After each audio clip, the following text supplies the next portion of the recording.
Hello friends, and welcome to the first of what I'm calling Council Candidate Q&A, issue number 1. I've been asking people to leave their questions and comments on things that I post online, and I'm going to be responding in a video format like this from time to time, so thank you for engaging with me. Let's dive right in. I'll keep it relatively short, and hopefully you can bring up these points at the dinner table. Happy Thanksgiving. First, we hear from Dave Schmidt. He actually has a whole bunch of things here. Let's break it apart bit by bit. How about focusing on a balanced budget? Yes, we need a responsible, balanced budget. Between the time when he posted this and now, Council has talked about the budget openly, and there was even a write-up about it in the Herald. I recommend taking a look at that. Responsible taxation that makes living in the city affordable for seniors and young families alike. Well, of course we want housing and everything to be affordable. There is a housing crisis, an affordable housing crisis in particular, which is why we're seeing a lot of new rental properties, multiple unit housing builds going up in the city. And at large, they're a good thing so long as they're, operated responsibly and priced appropriately.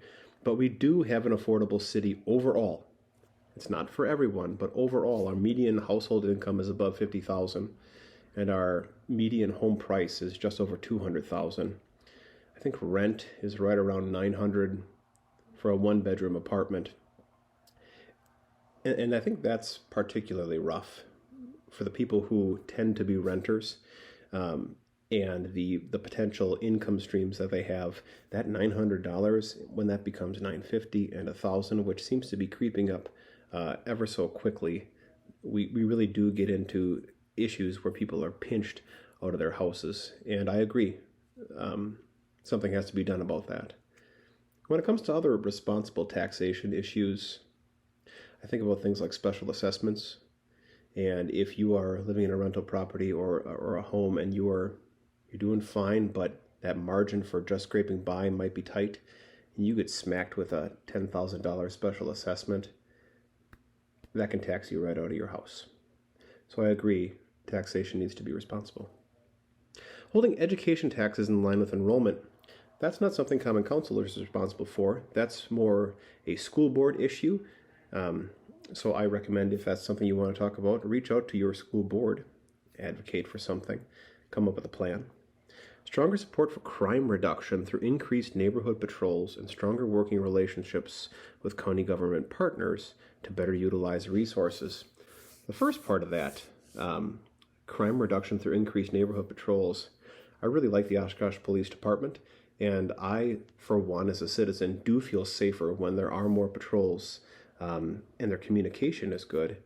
Are you familiar with team policing?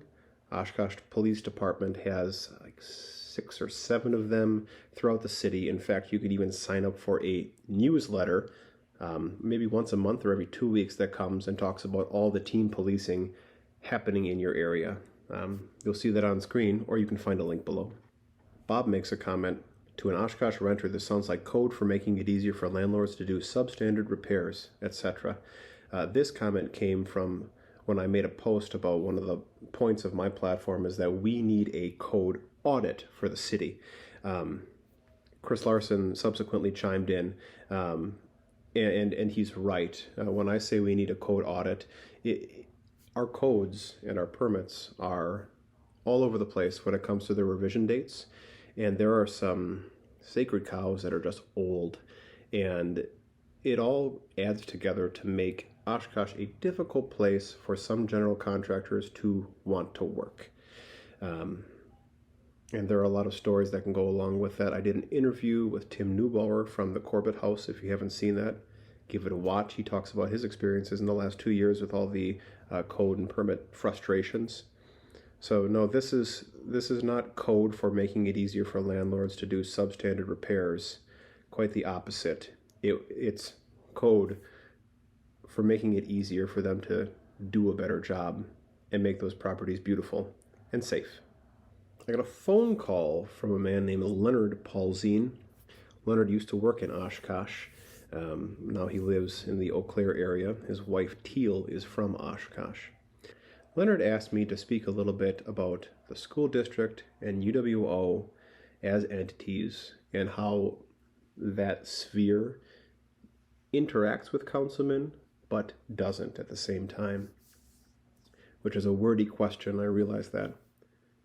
I love our school district. I'm a product of our school district, but I have my frustrations with it too, obviously.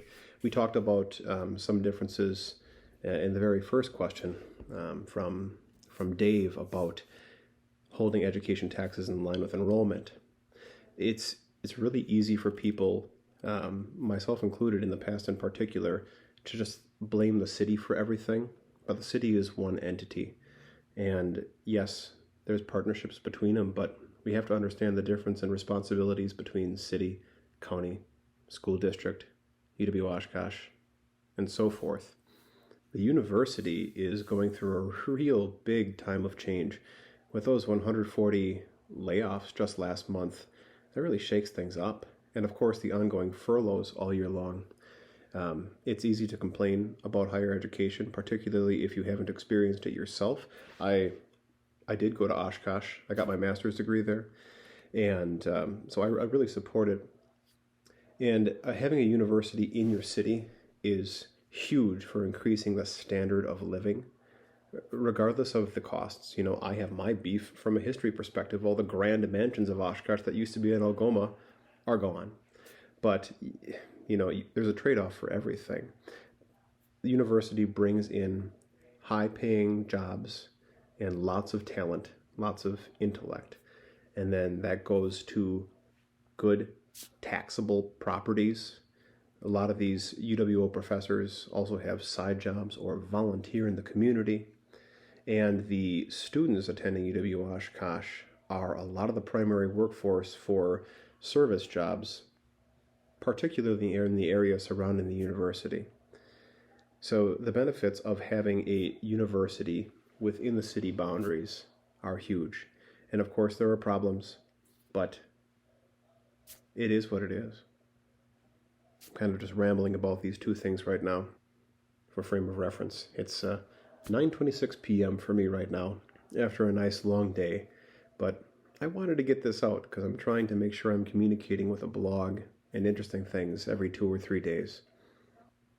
There are many more opportunities for agencies to work together. I'm still irritated, dismayed by the pending doom of historic Merrill.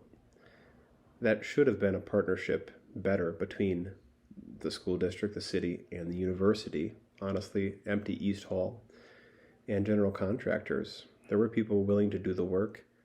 Think of Merrill turning into something like Smith School. That gets back to more affordable housing in the very first question. A lot of opportunities were missed because of substandard communication, in my opinion. So yes, I think there are many more opportunities to actually work together. But still, despite all that, I support our school district and the university. And let's end on this comment from Michelle.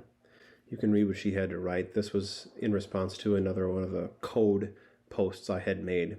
But she ends with, I'd love to vote for a person who was for all of Oshkosh residents instead of the more fortunate or in the right crowd type of candidate. And of course, feel free to read what I responded verbatim. You will never have a candidate who truly appeases the entire population, and I don't pretend to be.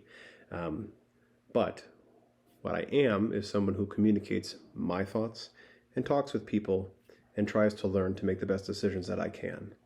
No matter what, a council goes and makes a decision, you are going to irritate someone, and they're going to have lasting effects. Think of 1996. It was nearly a hung vote. It was 4-3 when council passed getting rid of the old Sioux line on Division Street. And that irritated a lot of people, and it made a ton of others rejoice. And can you imagine still having 2 railroad tracks to cross on the north side of town and that slow train going through? I don't know.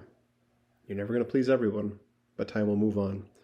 The best we can hope to do as councilmen is to be good stewards for all citizens in the city, making very high-level decisions and explaining why those decisions were made. So, I'm a communicator. I don't put that as part of my platform. I think anybody who puts that on their campaign page, like, oh, transparency and communication, it's a blanket statement. Just do the damn work, right? If you got this far, thank you so much. Leave your questions for me about anything in the city or about me personally. I'll do my research if I don't know, otherwise I'll speak from the heart and we can have a good conversation about it. And regardless of who you vote for, engage with every candidate, council, judge, you name it. It is our responsibility to get to know the people who will represent us. There are 3 seats open this spring for council. Right now, there are at least 3 candidates declared, but December is coming soon and paperwork will be out. We might have a preliminary in February. Who knows?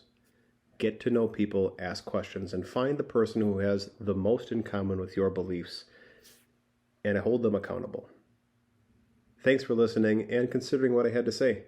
Have a happy Thanksgiving and remember to follow my Facebook campaign page. Bye.